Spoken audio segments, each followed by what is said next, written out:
अब आपका अगला हेडिंग है जारा दृष्टि दोष। तो जारा दृष्टि दोष में क्या होता है,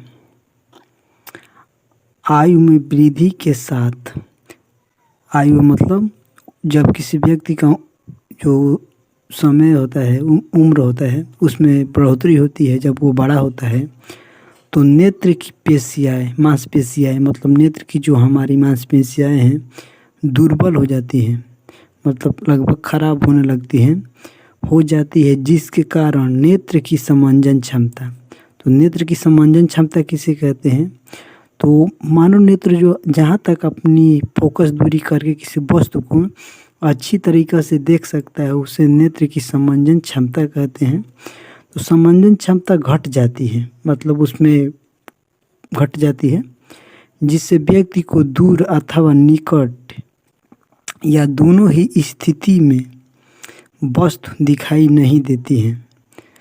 समंजन क्षमता खो जाता है तो उसे कोई वस्तु सुस्पष्ट नहीं देख पाता है। तो नेत्र की समंजन क्षमता घटने से उत्पन्न इस दोष को, तो हम इस दोष को कहते हैं जारा दृष्टि दोष कहते हैं।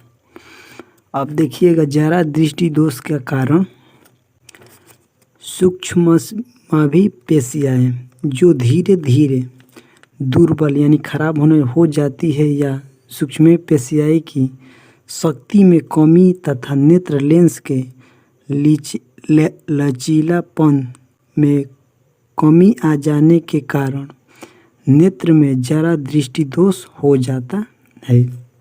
कहने का मतलब है नेत्र में जो होता है तो दुर्बल होने लगता है, या सूक्ष्म पेशियाएँ में शक्तियों की कमी हो जाने के कारण नेत्र लेंस के लचीलेपन में कमी आ जाने के कारण ही नेत्र में जारा दृष्टि दोष हो जाता है। आइए देखते हैं जारा दृष्टि दोष का निवारण। तो जारा दृष्टि दोष का निवारण है, जारा दृष्टि दोष के निवारण को करने के लिए द्विफोकस लेंस किसे कहते हैं, उसमें द्विफोकस लेंस उसे कहते हैं जिसमें उत्तल और अवतल दोनों लेंस होता है। द्विफोकस लेंस का उपयोग किया जाता है। जारा दृष्टि दोष को दूर करने के लिए हम लोग द्विफोकस लेंस का उपयोग करते हैं। आइए देखते हैं इसका अगला हेडिंग, आपका नोट करके ये लिख लीजिएगा। द्विफोकस लेंस में उत्तल तथा अवतल लेंस दोनों होता है। अब मैंने अभी आपको बताया कि द्विफोकस लेंस में अवतल तथा उत्तल दोनों लेंस होता है।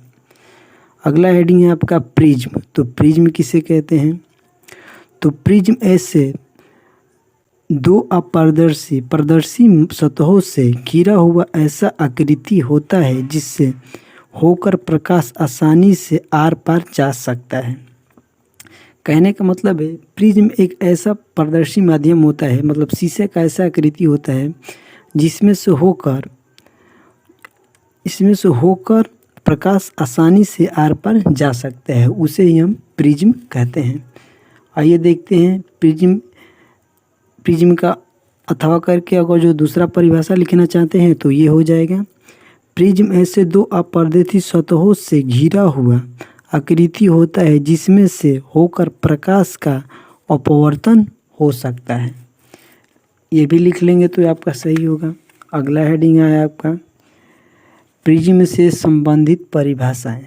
तो आइए देखते हैं प्रिज्म से संबंधित परिभाषाएं। तो प्रिज्म से संबंधित परिभाषाएं में पहला है आपका अपवर्तक पृष्ठ। तो अपवर्तक पृष्ठ किसे कहते हैं, जिस समतल पृष्ठ से प्रकाश का अपवर्तन होता है वे अपवर्तक पृष्ठ कहलाता है। प्रिज्म का जो अपवर्तक पृष्ठ होता है वो जिस समतल पृष्ठ से प्रकाश का अपवर्तन होता है उसे अपवर्तन पृष्ठ कहते हैं। अगला हेडिंग आप लोग देखिए। अब आपका अगला हेडिंग है अपवर्तक कोर। अपवर्तक कोर किसे कहते हैं, तो दोनों अपवर्तक पृष्ठों के मिलाने से बने कोर, अर्थात दोनों अपवर्तक पृष्ठों से मिलाने वाली रेखा को अपवर्तक कोर कहते हैं। तो चित्र के माध्यम से हम लोग समझेंगे कि अपवर्तक कोण किसे कहते हैं। तो देखिए क्या दोनों पृष्ठों से, मतलब ये आपका ये पृष्ठ है एक और ये भी आपका पृष्ठ है, दोनों से मिलाने वाली रेखा को, इसी को हम कहते हैं अपवर्तक पृष्ठ। ये आपका एक पृष्ठ है और ये भी आपका एक पृष्ठ है। यहाँ से प्रकाश जा रही है और यहाँ से जा रही है, तो इसी को हम कहते हैं अपवर्तक, दोनों को पृष्ठ कहते हैं, अपवर्तक पृष्ठ कहते हैं। अब आपका अगला हेडिंग है प्रिज्म कोण। तो प्रिज्म कोण किसे कहते हैं? तो अपवर्तक पृष्ठ के अभिलंबवत किसी तल के माध्यम तल द्वारा काटे गए परिच्छेद को प्रिज्म का, यहाँ पर मुझे पढ़ना था।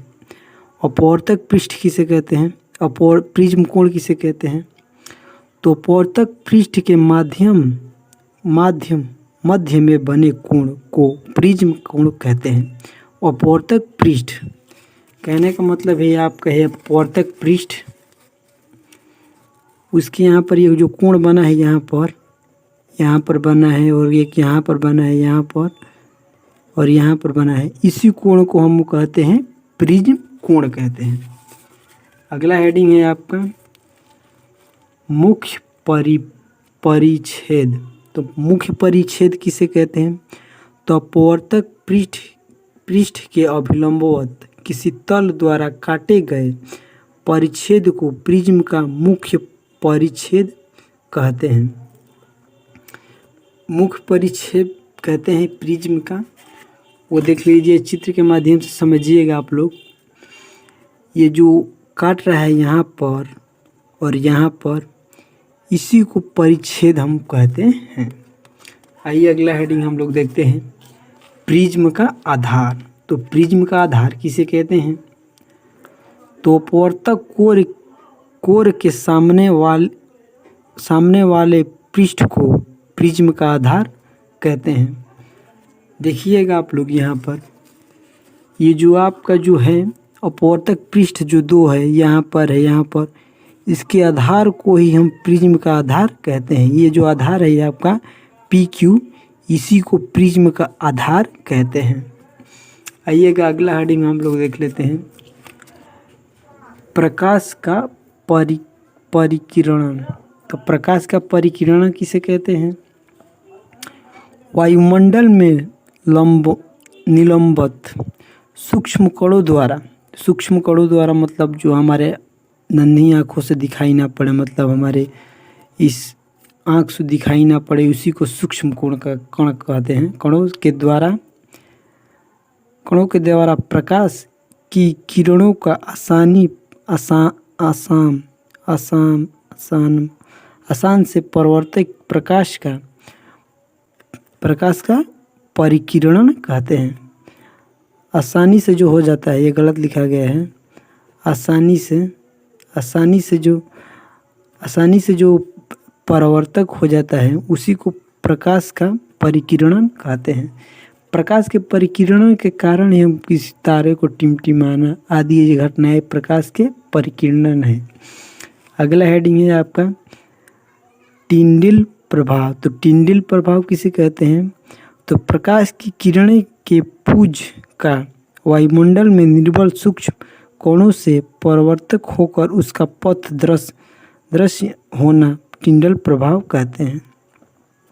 अब राजस्थान में अगर जो आप जाएंगे तो वो आपको चित्र दिखाई देता है, जो आपको दृश्य, वो टिंडल प्रभाव के अगर जो देखेंगे तो कोई भी वस्तु ऐसा लगता है कि पास में है, लेकिन वो पास में नहीं होता है, वो दूर होता है। इसी को हम लोग टिंडल प्रभाव कहते हैं।